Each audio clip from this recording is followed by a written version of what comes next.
alerte nationale et pas qu'un peu.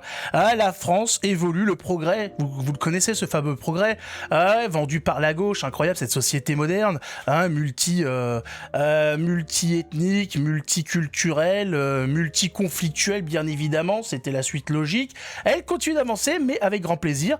Vous savez que tout se passe bien dans ce pays, puisque les gens qui disent que ça se passe pas bien, c'est l'extrême droite, c'est ces gens qui montent en épingle des faits divers pour faire peur aux Français, pour les pousser à voter à l'extrême droite. Parce que tout va bien dans la société. Un exemple parmi tant d'autres, 2 adolescents, dans la fleur de l'âge, qui écoutent pousser les plantes, chanter les coccinelles, ont décidé, après une exclusion de leur collège, de placer des explosifs dans leur établissement. Ça se passe dans le Havre. C'est sympa, donc bien évidemment, ils se sont fait choper parce que ça devait pas être les plus fins de la classe, il faut le dire. C'est pas les plus malins qui se font exclure. Donc bien évidemment, ça n'a pas été très compliqué. Les gamins devaient être assez débiles. Ils ont dû fanfaronner là-dessus, sinon afficher ça sur les réseaux sociaux, etc. Bien évidemment, c'est des adolescents. Ils n'auront rien, mais ça permet surtout de voir un petit peu l'évolution du vivre ensemble. Après, j'ai envie de dire, qui après une altercation avec un prof, avec un responsable de l'établissement, n'a jamais posé des explosifs. Tout le monde a des explosifs chez lui. J'ai envie de dire, c'est pas étonnant. Ces adolescents sont des adolescents comme tous les autres. Qui n'a jamais, qui n'achète pas le dimanche avec des merguez, un petit peu de bâton de dynamite. Bien évidemment, bien sûr. On se les procure normal, c'est à côté du rayon pâte à modeler. J'ai envie de dire, allons-y, bien sûr, monsieur, c'est normal, tout va bien. Bien évidemment, le plus intéressant là-dedans, c'est la réaction des gens, puisque c'est comme ça qu'on juge un petit peu l'opinion publique face à ces faits, puisque là, on n'a pas d'indication. Nous n'avons pas, de description visuelle de nos jeunes adolescents, ces jeunes issus de on ne sait où, qui ne s'appellent on ne sait pas. On ne sait pas grand-chose dans cette information. On sait qu'il y a eu 2 adolescents, des explosifs, 8, donc ils voulaient exploser leur établissement, avec ou pas les élèves, on ne sait pas. S'ils avaient l'intention de faire exploser ça avec les profs et les élèves dedans, si c'est mais j'ai envie de dire, ça va. Bien évidemment, ce qui est le plus important dans cette histoire, c'est que ces adolescents, on l'espère, passer leur temps à combattre l'extrême droite. Donc ça va. Pas de... attention, pas n'importe quoi. Donc on a pas qui n'a jamais placé 8 explosifs pour faire exploser une école avec ses 1000 enfants. Bien évidemment. On passe tous par là, c'est l'adolescence. On pète le feu, c'est normal. Tous les jours, on se rend compte que la droite voit clair sur l'insécurité grandissante, contrairement aux puants de gauche. Pas gentil, c'est vrai que les gauchistes ont une sale gueule et ont tendance à éviter la douche. Je trouve ça un petit peu stigmatisant. Les punks à chiens méritent un petit peu de respect, même si ce sont des enculés finis. Il faut respecter ces fils de pute. En respect, c'est les conventions de Genève, je le rappelle. On fait pas n'importe quoi. Surtout que bientôt, il y a celles de Rungis qui viennent se mettre avec celles de Genève, donc il faut faire attention. Qui nous sortent des grands, ça a toujours existé, c'est comme ça, on peut rien y faire. Ça, c'est quelque chose qu'on voit effectivement beaucoup de la part de boomers et d'autres. Oui, non, mais vous savez, c'est comme ça partout. Qu'est-ce que vous voulez y faire, vous savez, c'est la jeunesse. Bien sûr, mais bien évidemment. Foutre des explosifs dans un établissement scolaire, c'est tous les 4 matins, ça a toujours existé d'ailleurs. C'est une tradition française qui remonte à très loin. Très loin. Charlemagne, l'école obligatoire, vous vous rappelez? Et ça y a, établissement aussi des explosifs. Comme ça, si au cas où il y avait des sarrasins, on commençait à faire tout péter. Origine, il y en a, tout le monde sait, on sait à peu près, mais il faut pas trop détailler ce genre d'informations, ça pourrait être grave. Qu'est-ce qu'on a d'autre dans le même milieu? On apprend à l'université d'Aix-Marseille qu'il s'est passé des choses. Un étudiant s'est filmé menaçant de mort son enseignante. Ça rejoint l'autre, et là, on a un peu plus de description. C'est ça qui est intéressant, des fois, c'est pour comprendre un petit peu les phénomènes, il faut les regrouper, parce que ensemble, on a quelque chose qui en ressort. Quand on réunit ensemble toutes les altercations qui se passent dans les établissements scolaires, il en sort quelque chose de plus précis. C'est moins flou. C'est beaucoup moins flou. D'un coup, on commence à apercevoir une esquisse, un début de croquis, quelque chose. Et là, on a un début de quelque chose, puisqu'on a les propos de de ce jeune étudiant qui menace de mort. Je cite. Il faut citer parce que c'est pas exactement des traditions françaises dans les propos. Hein. Qu'Allah la tue, elle et ses enfants.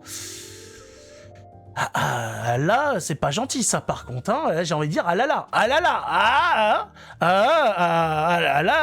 là, qu'est-ce que c'est que cette affaire de tuer les gens et leurs enfants?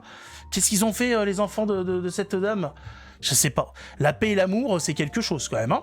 Je vais chercher son arbre généalogique. Ah, il y a une envie de participer, comment dire, à l'univers, à la flore de la ville. Et donc, il veut chercher son arbre généalogique. Alors, j'imagine qu'il a dû chercher dans plusieurs parcs. Ouais, il cherche encore, à ce qui paraît. Hein. Mais il faut lui expliquer exactement comment ça fonctionne, l'arbre généalogique. Hein. Non, parce que s'il continue de chercher, il va chercher longtemps. Pour tous les insulter. Donc j'imagine que ça doit parler des membres de sa famille, qu'Allah la tue. Ah, il y a une deuxième, voilà. Hein, Allah doit la tuer 2 fois. Donc il y a une résurrection qui est demandée, ce qui est sympa. Voilà, c'est toujours sympa, effectivement, après avoir tué quelqu'un, s'il y a moyen de le faire revenir en vie, une fois que c'est passé, on dit, bon, je t'ai tué, mais voilà, bon, tu peux retourner voilà, à ton travail, tu dégages. Non, c'est attention, après c'est retué. Ah, là, c'est pas sympa du tout. Qu'est-ce que c'est? Comment ça se passe? Hein, c'est la mixité sociale dans les établissements, c'est quelque chose. On entend les propos de ce monsieur pour qu'on ait un petit peu... Hein, si on peut avoir un accent, parce que j'imagine qu'il s'appelle Timothée Lagrange. Qu'Allah la tue, elle et ses enfants. Ah oui. Voilà, j'ai dit, je vais. On va invoquer pour moi, là, comme ça, je réussis mon M2. Et dès lors que j'aurai la certitude que j'aurai réussi mon M2, et ce sera pas genre en mode officiel, à ce moment-là, je vais envoyer un grand mail, ou peut-être le faire en face, on sait pas, tout est possible dans la vie, tout est possible en étant bon.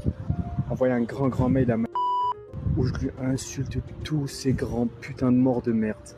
Ah oui. Je vais tous les insulter un par un. Je vais chercher son arbre généalogique, je les blase et ensuite je vais tous les insulter un par un jusqu'à j'arrive à elle. Parce que cette chienne là, si elle fait son travail correctement, elle meurt, je pense. Elle meurt. À chaque fois que j'envoie un mail, c'est mépris sur mépris. Cette femme n'aime pas les Arabes, cette femme ne s'aime pas elle-même. Elle se déteste, elle se trouve sale, elle se trouve inférieure. Connasse, qu'Allah la... Ah, c'est assez clair. Là, j'espère que nos amis de gauche vont pouvoir nous recontextualiser tout ça. Ah, il faut contextualiser. Il faut que ce soit remis dans son contexte parce que sinon, on risque de mal interpréter les choses. J'imagine que nous avons face à nous un genre d'acteur, un comédien, et que tout ça, c'est pour rigoler. C'est de la plaisanterie, bien évidemment. Ah, ne commençons pas à voir tout de suite le mal un petit peu partout. Ce jeune homme, voilà, non, pas du tout.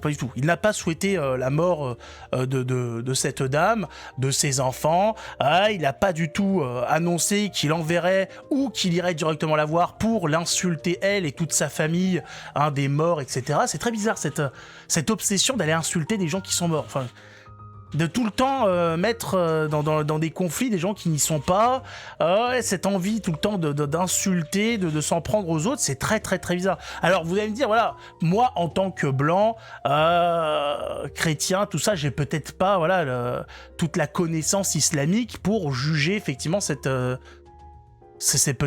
est peut-être face à, je sais pas, une mise en place d'une tradition, d'un principe islamique, je sais pas si c'est dans le Coran, s'il y a marqué sourate 24, si tu es en conflit face à une dame, tue-la elle et ses enfants, envoie-lui un mail en insultant tous les membres de sa famille, morts et vivants. C'est peut-être, moi je n'ai pas lu le Coran de bout en bout, j'ai lu quelques passages très intéressants sur... le fait de pouvoir se marier avec des gamines de 6 ans, des histoires de voyage dans la lune à bord d'un âne, c'était des choses incroyables. Non, si, Jules Verne n'a qu'à bien se tenir, attention, il y a de la concurrence très très sérieuse dans le Coran. 10 000 lieues sous les mers, c'est fini. Dans le Coran, la planète, la Terre est sur le dos d'une baleine géante.